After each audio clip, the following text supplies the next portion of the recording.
Hello everyone and welcome to our channel, and today I'll be reading a multi-character listener by me. So let's get into it. Kafka. Kafka's soft hums echoed from somewhere nearby. A sound that was usually something that brought comfort to you.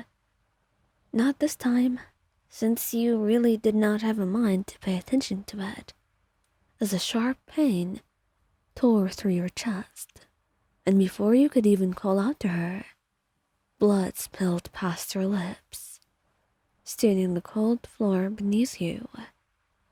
Darling, Kafka's voice, usually lilting and teasing, seemed a lot more worried than it ever did, and her heels clicked rapidly against the floor as she approached, her violet eyes widening at the sight of you on your knees, trembling.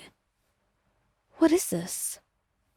You tried to answer, but another wave of blood forced its way up, cutting off your words, and she knelt in front of you, her gloved hands cupping your face gently but firmly.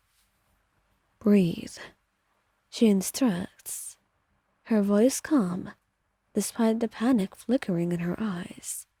Slowly, in and out, she said, trying to stay as calm as possible. And you managed a shallow inhale, the metallic taste of blood still heavy in your mouth.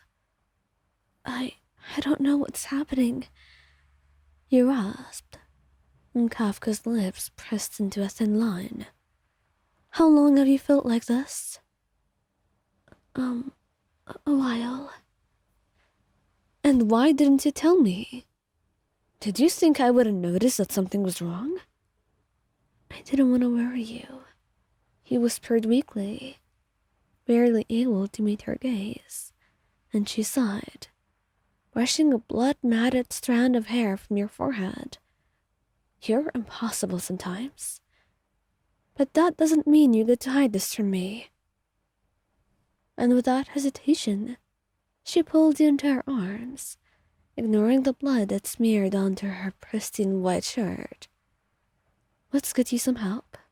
But first, you need to stay conscious for me, alright? Don't you dare pass out on me now. Her usual playful demeanor was nowhere to be found, only an intense, unwavering concern that made you cling to her a little tighter, but also made you know that you're safe. Acheron. The tension in the room was palpable as Acheron leaned back in her chair, her sharp eyes skimming the document in her hands.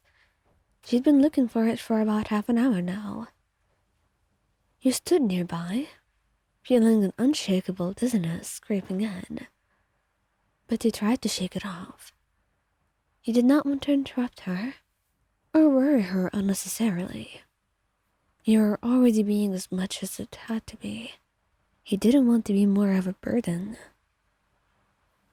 Are you going to stand there all day? Acheron asked without looking up, her voice carrying its usual edge.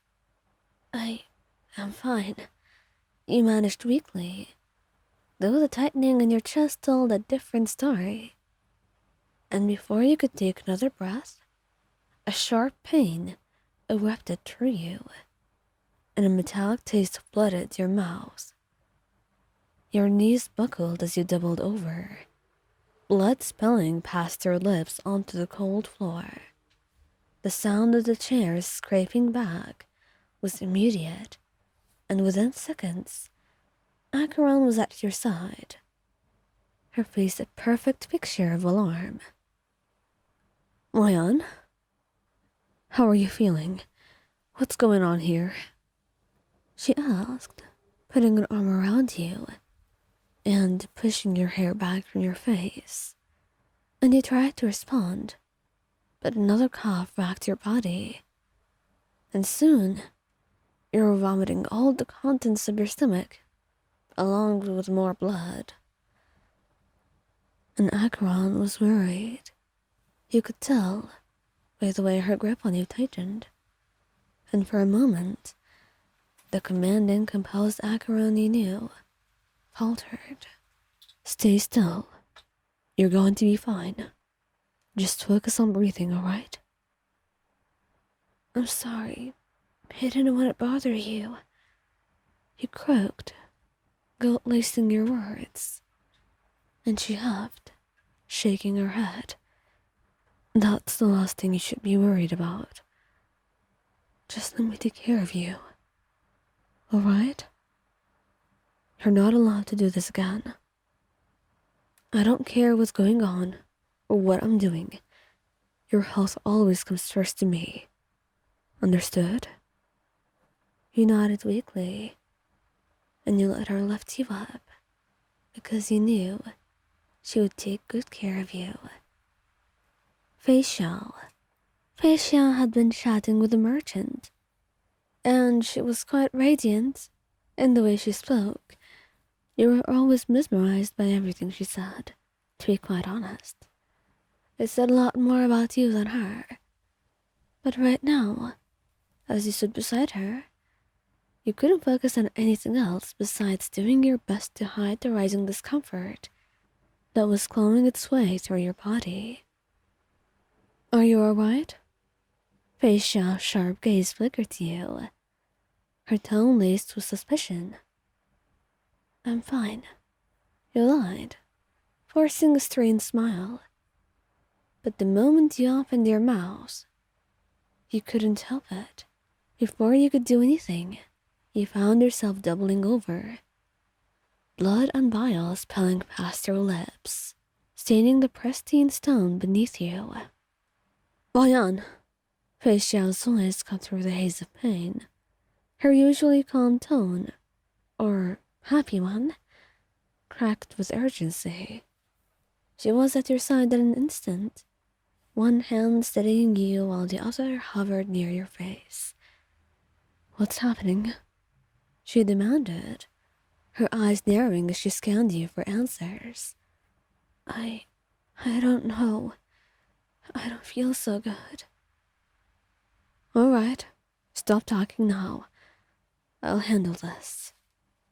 And with practiced efficiency, she lifted you into her arms as if you weighed nothing. And for the first time, you saw fear on her face. Just try your best to stay awake, she muttered, her jaw tight as she began walking briskly toward the nearest healer. I've got you, all right? Okay. And I'm sorry. I didn't want to ruin your day. He mumbled weakly, and Feixiao huffed, but her hold on you tightened protectively. You're utterly ridiculous. But I'll make sure you're all right. I promise. And then we'll talk about ruining my day, she said, shaking her head, because there was nothing you could ever do to ruin her day. She was just worried about you, and she'd make sure you were all right.